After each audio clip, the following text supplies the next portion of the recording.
Jorhat medical college হাস্পতালত আহতৰ স্বাস্থ্যৰ বুজ ললে সাংসদ তপন কুমাৰ গগৈ যোৰহাট মেডিকেল কলেজ হাস্পতালৰ অধীক্ষক চিকিৎসকৰ সৈতে আলোচনা কৰে সাংসদ তপন কুমাৰ গগৈ ঘটনাৰ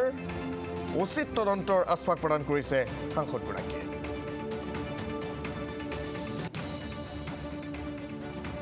আমাৰ যোৰহাট চিকিৎসা মহাবিদ্যালয়ত এতিয়া প্ৰায় ২৭ গৰাকী চিকিৎসাধীন হৈ আছে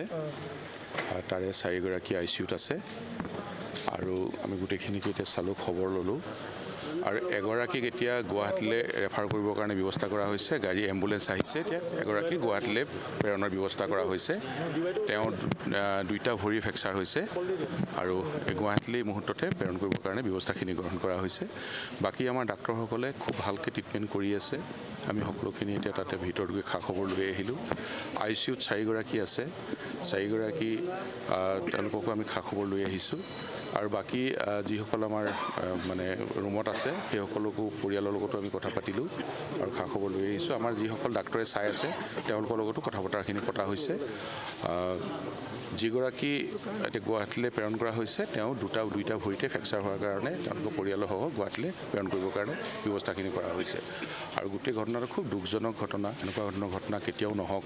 ভগৱানৰ ওচৰত আমি প্ৰাৰ্থনা জনাইছোঁ আৰু শোক প্ৰকাশ কৰিছোঁ আৰু যিসকল এতিয়া হস্পিটেলত আছে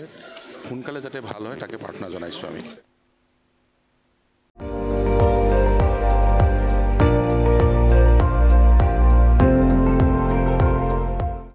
আপুনি চাই আছে ND24 সৰ্বশ্ৰেষ্ঠ নহয় সৰ্বোত্তমৰ দৌৰ